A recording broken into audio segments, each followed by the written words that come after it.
Now, look, I don't expect you were expecting Christmas in July cards, but I don't think you're going to be getting anything but a brick through the window from Albo, Troy. I saw your love letter in today's Australian newspaper where it was that Albanese fails the credibility test. You go on to, understandably, call out everything that we have about zero net emissions, everything that Mark talked about on this show, the modelling in New Zealand, all the rest here.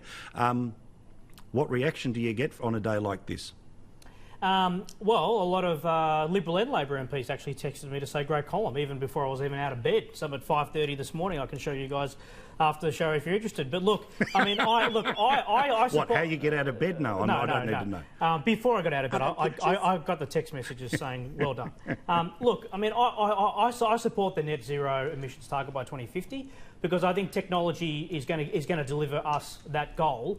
And I think we need to transform our energy sector, and I've outlined all of that, including the adoption of nuclear technology. I've done that for several weeks now, and I think the Prime Minister's on the right track when he talks about a technology-led emissions reduction program. So that's all good, but I think he needs a target. But then you come to Labor, and you just go, well, Labor's got the policy making all wrong here. They've got the target without any pathway to achieve it. No modelling, no impact on the budget. No discussion about how the energy sector is going to decarbonise, transform, where jobs are going to go, where jobs are going to come from. So Labor fails the credibility test on climate change. They can criticise the government, but they haven't done the hard policy work. And Mark Butler is a climate change zealot.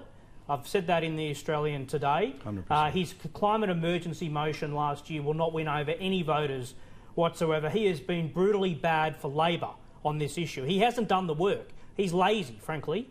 I mean, where's his detailed plan to decarbonise the economy to meet his ambitious goals? But the point is nobody's asking. But the point is that nobody is asking. I'm asking. Well, no, I get it, and we'll ask it. But look, bar turning up on Channel 2 and agreeing with every number Spearsy threw at him about how much it was going to cost, no one's followed up with him on this policy. None. I mean, the government has obviously decided that the entire Parliament strategy this week is coronavirus.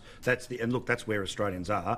Literally, doesn't matter whether it's The Guardian, SMH, news.com.au or Sky News. I'm not joking. 5 out of the 10 most read stories every single day are about coronavirus, right? That's where people's heads are.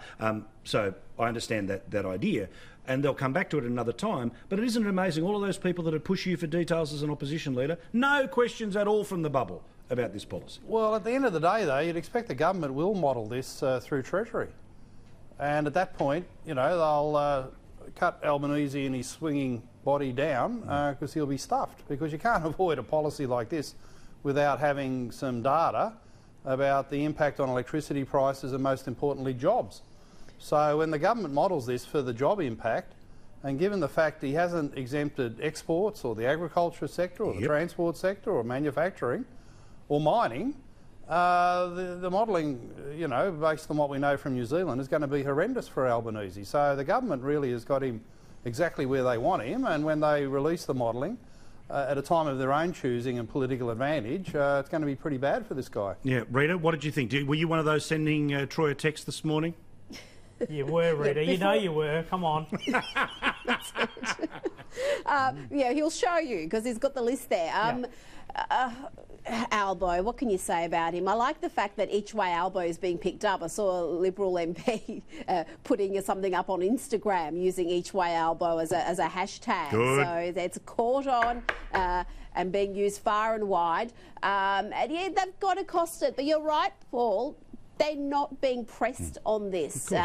This is such a major announcement with such widespread ramifications for the Australian economy, and yet, because the bulk of the media pack actually support zero net emissions by 2050, they're not going to press them on the detail, and they're going to get away with it.